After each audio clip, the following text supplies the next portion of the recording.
Hello students, myself Lake Narwal. Today in this part of chapter 7 we will discussing about the activity 7.1 and also discussing about the reflex action. Let's start our video. Activity 7.1. Put some sugar in your mouth, how does it taste? अब इस activity में बोला गया है कि कुछ जो है शुगर लेनी है और उसको अपने जो है मुंह के अंदर रखना है और उसको टेस्ट करना है कैसा टेस्ट आएगा। तो as you know that taste कैसा आएगा, शुगर स्वीट होती है तो स्वीट टेस्ट जो है हमें महसूस होगा, मीठा जो है हमें लगेगा। Block your knows by pressing it between your thumb and index finger. फिर उसके बाद अपने नोज को ब्लॉक करना है, pressing it between your thumb and index finger. जो थंब और होती है और जो इंडेक्स फिंगर है उनके बीच में जो है उसको जो है नोज को रखना है और प्रेस करना है। नाउ ईट शुगर अगेन, अब प्रेस करके रखना है और फिर दोबारा से जो है शुगर को हमने ईट करना है, थोड़ी सी शुगर लेनी है और उसको जो है खाना है। Is there any difference in its taste, क्या उसके टेस्ट में जो है कोई डिफरेंस आएगा। While eating lunch block your nose in the same way and notice if you can fully appreciate the taste of food you are eating. अब यही activity जो है जब आप लंच करते हो तो उस टाइम जो है परफॉर्म करनी है और अपने नोज को जो है ब्लॉक करना है और देखना है कि क्या आपको जो है लंच का पूरा टेस्ट मिल पा रहा है और you fully appreciate the taste of the food you are eating. क्या आपको जो पूरा जो है टेस्ट उसका मिल पा रहा है और अप्रिशिएट कर पा रहे हो आपको फूड के पूरे टेस्ट को, तो वो चेक करना है। तो ये एक्टिविटी है जो आपने परफॉर्म करनी है। अब इस एक्टिविटी को आप जब करोगे तो आपको पता चलेगा कि जब हम जो है प्रेस करेंगे नोज को तो हमें जो है जो टेस्ट होगा वो डिफरेंट आएगा, टेस्ट में थोड़ी कमी आ जाएगी। उसी तरीके से लंच अगर हम करेंगे नोज को प्रेस करके तो उस दौरान भी टेस्ट में कमी आ जाएगी, हमारी जो मतलब टेस्ट है वो फीका पड़ जाता है। वो क्यों पड़ जाता है, अब यही एक सिमिलर कंडीशन के बारे में नीचे डिस्कस किया है, उसको भी आगे कर लेते हैं। Is there a difference in how sugar and food taste if your nose is block. तो जब हमारा नोज ब्लॉक होता है तो शुगर और फूड का टेस्ट जो है हमें कम महसूस होता है, मतलब जो मीठा है वो कम महसूस होगा। फूड लंच अगर हम कर रहे हैं तो लंच के टाइम में हमारा जो कोई भी चीज़ हम खा रहे हैं उसका नमक का टेस्ट हमें कम लगेगा। If so why might this be happen, ऐसा क्यों होता है। Read and talk about the possible explanation for these kind of differences. तो जो है रीड करना है अच्छे से और ये डिफरेंसेस जो है स्टडी करने हैं कि क्या कारण है जिसके कारण जो है ये टेस्ट में जो है डिफरेंस आ रहा है जब हम नोज ब्लॉक किया और जब नोज ओपन है। Do you come across a similar situation when you have a cold, ऐसी सेम कंडीशन से आप तब भी गुजरते हैं जब जो है आपको जुकाम होता है, तो उस दौरान भी ऐसी कंडीशन होती है। तो ये जो सारी जो चीज़ें हैं ये जो है सिग्नल के ट्रांसमिशन के कारण होती हैं। जो सिग्नल जो ट्रांसमिट हो रहा है टेस्ट बड के द्वारा, तो उसमें जो है कहीं ना कहीं रुकावट आ जाती है जब नोज ब्लॉक हो रहा है और उसके कारण जो है टेस्ट जो है कम फीका पड़ जो है महसूस होता है। लेकिन जब नोज ब्लॉक नहीं है, नॉर्मल है, तो उस कंडीशन में जो है टेस्ट पूरा हमें महसूस होता है। अब आगे है नेक्स्ट इसमें 7.11 what happen in reflex action.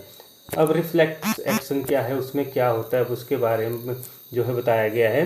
Reflex is a word we use very commonly when we talk about some sudden action in response to something in the environment. तो रिफ्लेक्स एक ऐसा वर्ड है जिसके बारे में हम कॉमनली डिस्कस करते हैं जब भी हम बात करते हैं और या फिर कोई सडन जो है रिस्पॉन्स देते हैं, कोई एक्शन जो है सडन करते हैं और तब जो है इस रिफ्लेक्स वर्ड का यूज किया जाता है।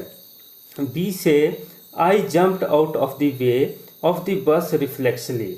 कई बार हम कहते हैं कि हम जो है रास्ते से, जैसे एक एग्जांपल दिया गया है I jump out of the way of the bus reflexly, तो मैं जो है बस के रास्ते से जो है रिफ्लेक्सली मतलब एकदम से जो है साइड हटा या कूदा, में जंप मतलब कूदा।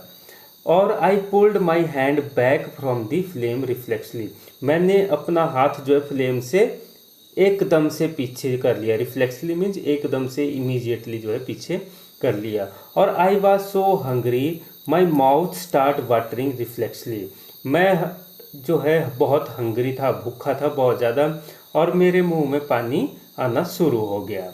रिफ्लेक्सली मतलब अचानक से, एकदम से। What exactly do we mean, अब इससे हम समझते क्या हैं एग्जैक्टली ये क्या चीज़ है। A common idea in all such example is that we do something without thinking about it. तो कॉमन आइडिया जो इन सभी जो है सिचुएशन के अंदर हमें देखने को मिल रहा है कि हमने जो है बिना सोचे समझे जो है क्या किया, रिस्पॉन्स दिया, और without feeling in control of our reaction, और हमें जो है without feeling in control of our reaction, तो हमारे जो रिएक्शन है उनमें कोई हमारा जो है कंट्रोल नहीं होता है। इस दौरान जो भी एक्टिविटी हमने ये देखी, हाथ पीछे हटाना फ्लेम से, या फिर जो है मुंह में पानी आना, या फिर जंप करना जो है, तो ये सारी जो सिचुएशन थी, तो इनमें एक कॉमन चीज़ है कि ये जो है बिना सोचे समझे की जा रही, विदाउट थिंकिंग जो है ये हो रही हैं, बिना सोचे समझे ये की जा रही हैं ये एक्टिविटीज़। और ये जो है इसमें जो फीलिंग है कंट्रोल की जो है अब हमारे रिएक्शंस की, तो वो जो है देखने को नहीं मिलती है। Yet these are situations where we are responding with some action to change in our environment। तो ये कुछ ऐसी सिचुएशन होती हैं जिनमें जो है हम रिस्पॉन्ड करते हैं अपने एनवायरनमेंट में, अगर हमारे कोई चेंज होता है तो तब हम जो है इन सिचुएशन में एकदम से रिस्पॉन्ड करते हैं। How is control and coordination achieved in such situation. अब ऐसी सिचुएशन में जो कंट्रोल और कोऑर्डिनेशन की बात की जा रही है, तो वो जो है कैसे होती है, ये तो एकदम से अचानक हो रहे हैं जितने भी रिएक्शन हम दे रहे हैं, चाहे हम हाथ पीछे हटा रहे हैं या भाग रहे हैं या जो मुंह में पानी आ रहा है, तो ये सारी जो सिचुएशन है इमीडिएट हो रही है। तो इसमें कंट्रोल और कोऑर्डिनेशन की सिचुएशन कैसे अचीव होती है, अब वो है मेन चीज़ जो है, तो उसके बारे में अब हम आगे करेंगे। Let us consider this further, take one of our example. अब हम इसको दोबारा से कंसिडर करेंगे और इसमें जो है एग्जाम्पल जो है दोबारा से स्टडी करेंगे। Touching a flame is an urgent and dangerous situation for us.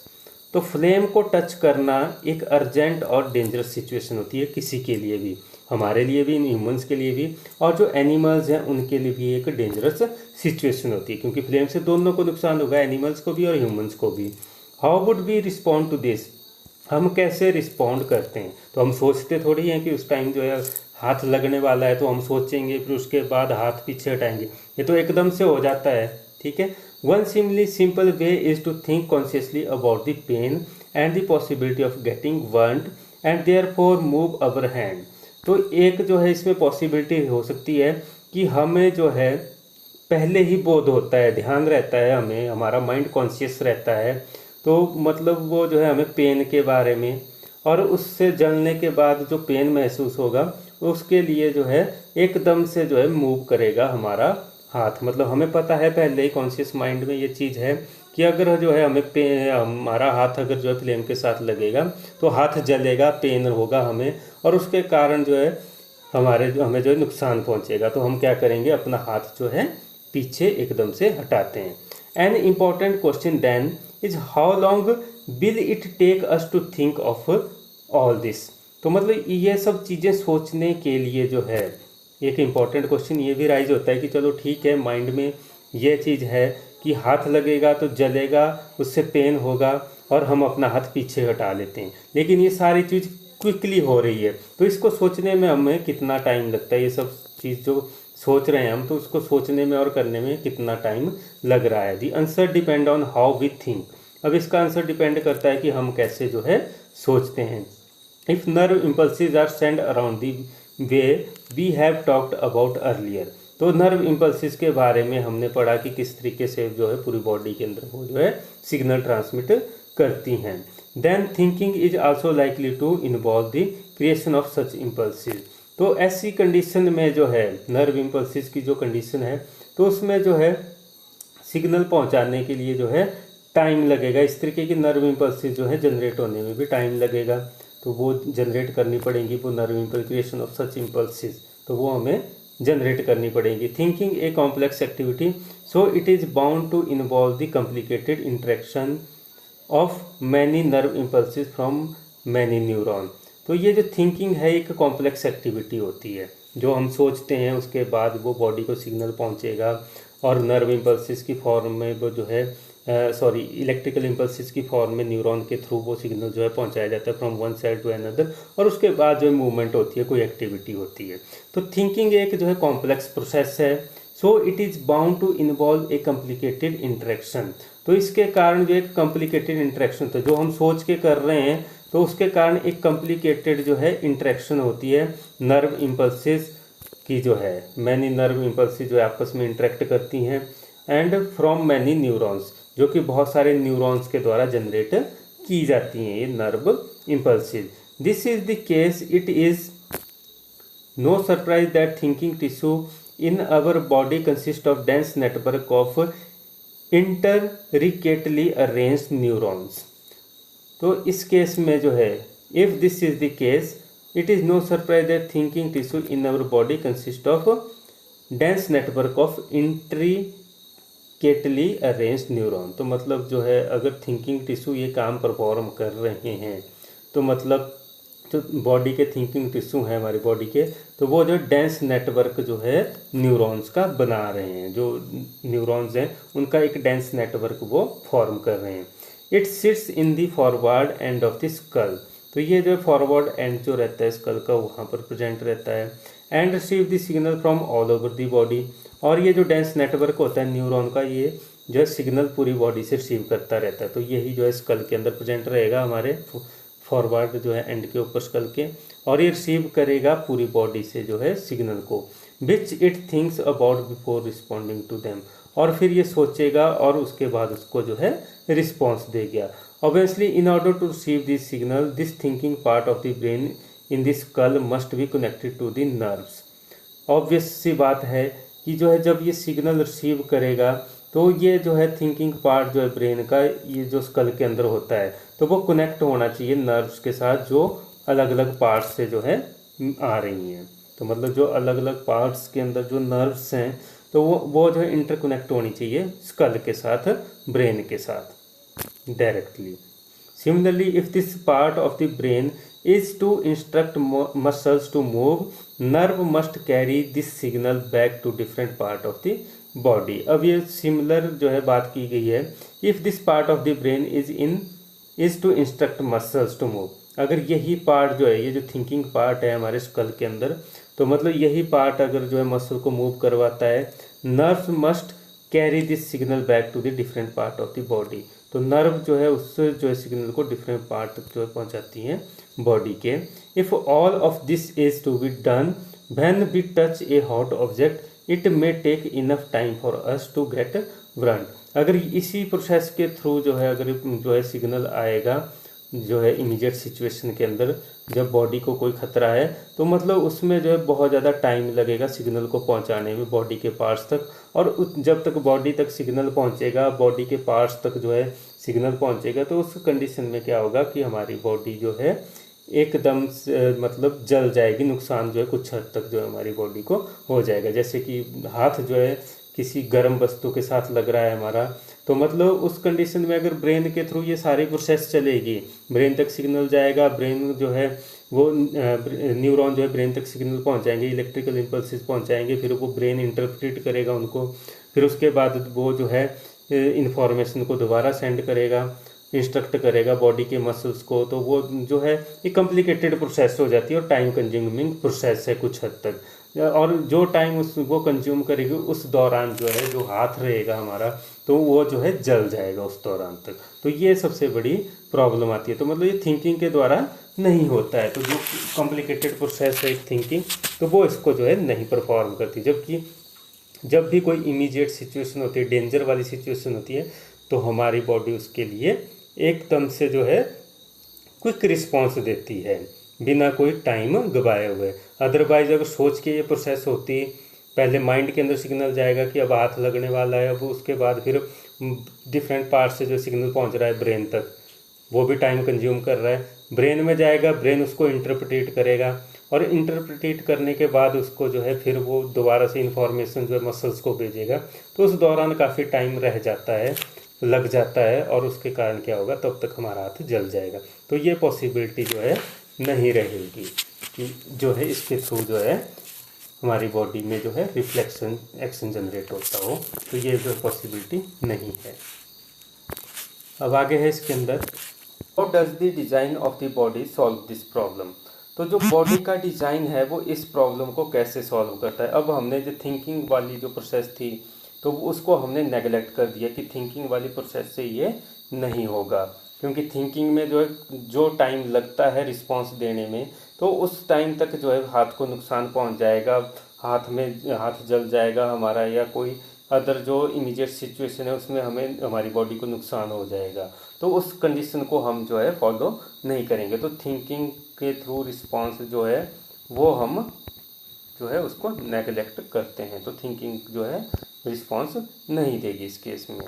अब आगे आता है कि बॉडी इस प्रॉब्लम को कैसे सॉल्व करती है। Rather than having to think about the sensation of the heat, if nerve that detect the heat were to be connected to the nerve that move the muscle in simpler way. अब ये बात की गई है कि thinking को तो हमने जो है छोड़ दिया, लेकिन जो सेंसेशन कर रहे हैं हीट को, जो नर्व्स जो सेंस कर रही हैं हीट को, डिटेक्ट कर रही हैं, अगर वो डायरेक्टली जो है कांटेक्ट हो जाती हैं, जो मसल्स मूव करते हैं उन तक वो जो डायरेक्टली पहुंच जाती हैं, तब जाके ये प्रॉब्लम जो है सॉल्व हो सकती है और सिंपल वे में जो है ये प्रोसेस चल सकती है। The process of detecting the signal or the input and responding to it by an output action might be completed quickly. अगर ऐसा होता है तो जो इनपुट की प्रोसेस है और जो आउटपुट जनरेट हो रही है, मतलब जो रिस्पांस जनरेट हो रहा है, वो क्या हो जाएगा, क्विकली कंप्लीट हो जाएगा उस केस में। तो इस लाइन को अगर सिंपल वे में अगर हम बोलें तो जो नर्व डिटेक्ट कर रही हैं, जो नर्व डिटेक्ट कर रही हैं इसको जो है हीट सेंसेशन को, तो वो डायरेक्टली अगर कांटेक्ट में आ जाती हैं जो मसल्स के, नर्व जो डिटेक्ट करें, नर्व डिटेक्ट, वो डायरेक्टली अगर मसल्स के कांटेक्ट में आ जाती है तो वो जो है इमीडिएटली जो है रिस्पांस आ जाएगा। तो मतलब इनपुट भी पहुंच जाएगी डायरेक्टली मसल्स तक और मसल जो है मूव भी हो जाएगा डायरेक्टली उस कंडीशन के अंदर। तो मतलब वो क्विकली हो जाएगी वो process. Such a connection is commonly called as reflex arc. तो ऐसा जो कनेक्शन होता है जिसमें जो नर्व जो क्या कर रही है, सेंसेशन को महसूस कर रही है, डिटेक्ट कर रही है हीट को, तो वो डायरेक्टली जो है सिग्नल पहुंचा देगी मसल तक, और मसल जो मूव करने हैं तो वो जो है फिर एकदम से रिस्पॉन्स दे देंगे। तो ये जो है क्विकली जो है वर्क कर जाएगा अगर ऐसा होता है। Such a connection is called commonly called as reflex arc. तो ऐसे कनेक्शन को रिफ्लेक्स आर्क बोलते हैं। तो इसमें ब्रेन तक सिग्नल नहीं पहुंच रहा है ना, ब्रेन से कोई जो है वापस सिग्नल आएगा ताकि वो जो है हाथ पीछे हटे, तो मतलब वो डायरेक्ट जो है उस मसल तक पहुंच गया सिग्नल जहां जिसने मूव करना है। जैसे हाथ ने मूव करना है तो हाथों के मसल तक वो सिग्नल पहुंच जाएगा डायरेक्टली नर्व से, और वो जो है हाथ हमारा पीछे हट जाएगा। तो इस प्रोसेस को और इस तरह के कनेक्शन को रिफ्लेक्स आर्क बोला जाता है। तो यह है रिफ्लेक्स आर्क। 7.2 फिगर के अंदर इसको दिखा रखा है, आगे हम डायग्राम में इसको एक्सप्लेन करूंगा। Where should such reflex arc connection be made between the input nerve and output nerve. अब ये जो रिफ्लेक्स आर्क का कनेक्शन है वो कहाँ पर बनना चाहिए, ये भी एक मेन बात है।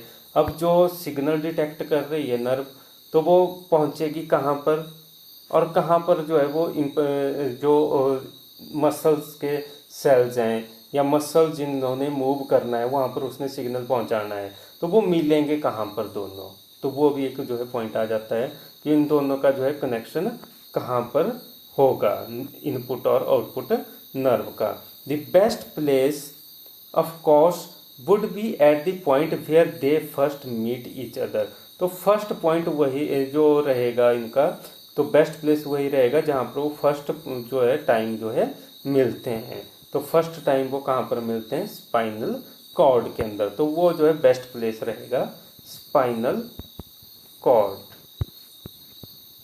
तो वहाँ पर जो है सेंसेशन को डिटेक्ट करने वाली नर्व भी कहाँ जाएंगी, वहाँ पर पहुँचेंगी, और जो है वहीं पर जो है वो स्पाइनल कॉर्ड से ही जो है सिग्नल जो है ट्रांसफ़र कर दिया जाएगा जो है मसल्स सेल्स तक, ताकि वो जो है रिस्पॉन्स जनरेट कर सकें। और इस तरीके से स्पाइनल कॉर्ड जो है यहाँ पर जो है क्या करेगा, इन्फॉर्मेशन को ट्रांसफ़र करने का काम करेगा।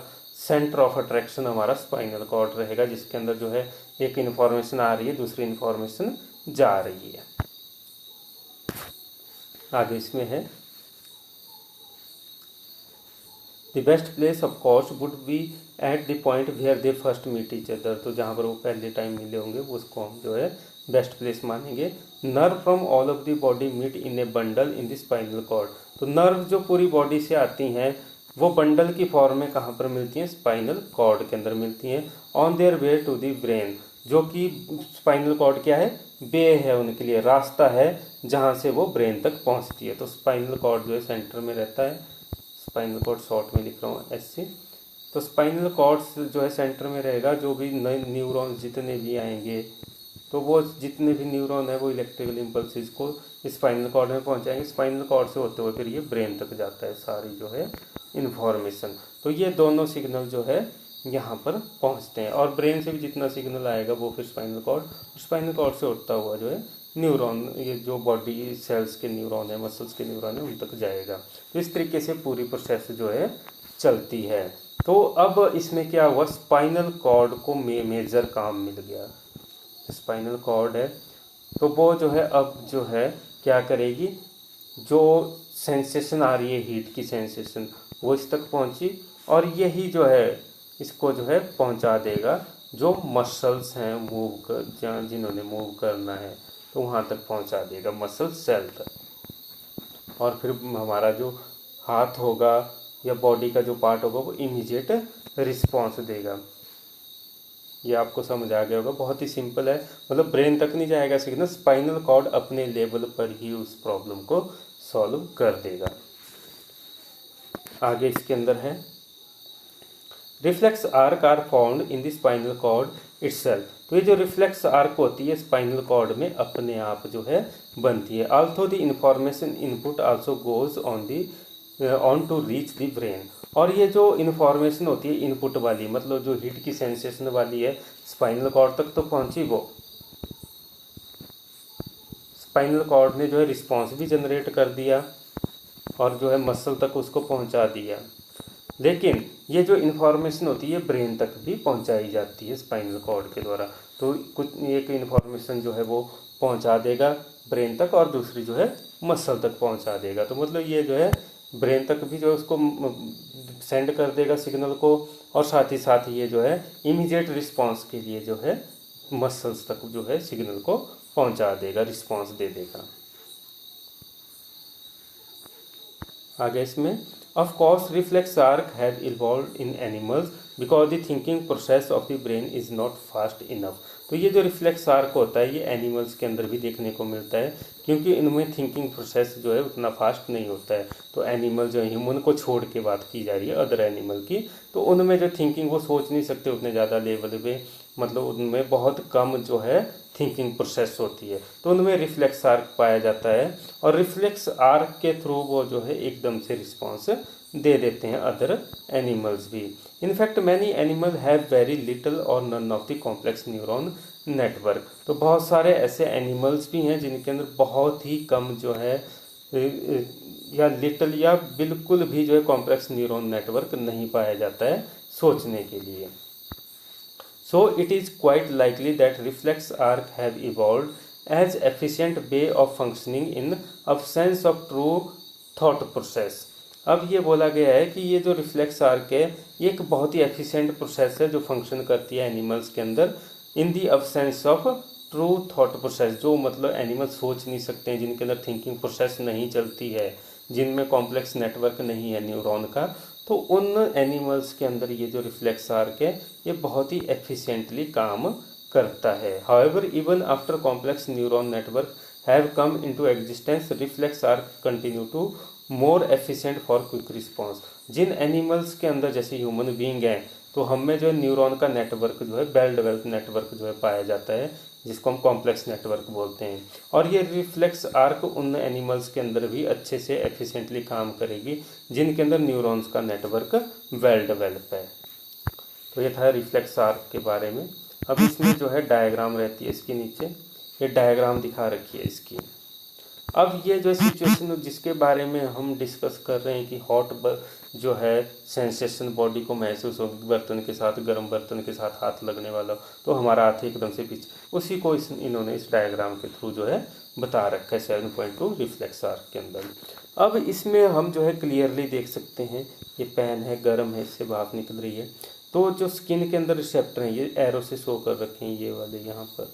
तो यहाँ से receptor equal to heat oblique pain receptor in the skin. तो ये इन्होंने जो है सेंस किया, हाथ के जो रिसेप्टर हैं उन्होंने हीट को सेंस किया, उनको महसूस हुई हीट, और इन्होंने सिग्नल भेजा जो है सेंसरी न्यूरॉन के थ्रू जो है जनरेट हुए, और वो जो है स्पाइनल कॉर्ड, ये वाला हिस्सा जो है स्पाइनल कॉर्ड है, यहाँ पर लिखा भी है spinal cord, central nervous system भी इसको जो है बोला जाता है, CNS भी लिखा है। तो ये पूरा जो है पोर्शन स्पाइनल कॉर्ड का है। अब यहाँ पर जो है ये रेड कलर से और एरो से भी शो कर रहा है, बिल्कुल सिंपल है, ये यहाँ पर दिखा रखा है एरो से, ऐसे आगे को जाते हुए ये भी एरो है पीछे। तो यहाँ से जो है ये जा रहा है और स्पाइनल कॉर्ड में पहुँचा सेंसरी न्यूरॉन, जो मतलब जिसने सेंस किया जो है हीट को, उसको हमने सेंसरी न्यूरॉन बोला। स्पाइनल कॉर्ड में आया, स्पाइनल कॉर्ड में जो है रिले न्यूरॉन भी होते हैं। तो ये रिले न्यूरॉन क्या करेंगे, इस सिग्नल को जो है ट्रांसमिट करेंगे, दोबारा रिस्पॉन्स देख के जो है आउटपुट सिग्नल जो है जनरेट करेंगे। तो ये जो है मोटर न्यूरॉन्स को जनरेट करेगा, और जो है मोटर न्यूरॉन्स फिर जो है हाथ तक पहुँचे, ये एरो से शो कर रखा है मोटर न्यूरॉन यहाँ से, फिर यहाँ पर इफेक्टर मसल्स तक जो है ये पहुँचे, जो मसल्स इन आर्म में इफेक्टर सेल्स हैं जहाँ पर, तो वहाँ पर पहुँचे, और एकदम से जो है हाथ हमारा पीछे हटेगा, एकदम से ये जो है रिस्पॉन्स देंगे मोटर न्यूरॉन। इस तरीके से ये प्रॉब्लम जो है ब्रेन तक पहुँचने से पहले ही जो है सॉल्व कर ली जाती है। लेकिन ऐसा नहीं है कि ब्रेन तक सिग्नल नहीं पहुँचेगा, ये जो हिट सेंसेशन का सिग्नल जो है एक ब्रेन तक भी जा रहा है, मैसेज टू ब्रेन एरो से शो कर रखा है। इस तरीके से रिफ्लेक्स आर्क काम करती है। तो मतलब जो है हाथ के जो रिसेप्टर हैं, हैंड के जो रिसेप्टर हैं स्किन के, तो वो क्या करेंगे, हीट को सेंस करेंगे, सेंसरी न्यूरॉन जनरेट होंगे, वो जो है स्पाइनल कॉर्ड में जाएंगे, स्पाइनल कॉर्ड में रिले न्यूरॉन क्या करेंगे, जो है मोटर न्यूरॉन को जनरेट करेंगे, और ये मोटर न्यूरॉन जो इफेक्टर जो है मसल्स के अंदर जाएंगे और एकदम से हाथ को पीछे हटाएंगे, रिस्पॉन्स जनरेट करेंगे, मूवमेंट जो है हाथ की होगी हमारे। तो इस तरीके से ये जो है पूरी जो है रिफ्लेक्स आर्क की प्रोसेस जो है बॉडी के अंदर चलती है हमारी, और एक सिग्नल जो है ब्रेन तक पहुंचा दिया जाता है इस इंफॉर्मेशन का। तो इस तरीके से ये जो है रिफ्लेक्स आर्क जो है काम करती है। Can you now trace the sequence of event which occur when a bright light is focused on your eyes. तो इसी तरीके का सीक्वेंस जो है होता है, ये क्वेश्चन करके पूछा गया है, तो इसी तरीके का जो है रिस्पॉन्स जो है जनरेट होता है जब ब्राइट लाइट हमारी आंखों में जनरेट होती है। तो ब्राइट लाइट जो आंखों में जनरेट हो रही है, तो वो जो है हमारे जो सेंसरी जो है न्यूरॉन को जनरेट कर रहा है ब्राइट लाइट, और सेंसरी न्यूरॉन का सिग्नल जा रहा है स्पाइनल कॉर्ड में, स्पाइनल कॉर्ड से फिर वो जो सिग्नल है वो जो है क्या कर रहा है, मोटर न्यूरॉन को जनरेट कर रहा है, और उसके थ्रू जो है वो फिर एकदम से हमारी जो आईलिड्स हैं, मसल्स, आईलिड के जो मसल्स हैं वो एकदम से बंद होते हैं, और इस तरीके से ब्राइट लाइट से हमारी आंखों को ये बचाता है। तो इस तरीके से ये क्विकली रिस्पॉन्स देता है। That's all in this video. Thank you.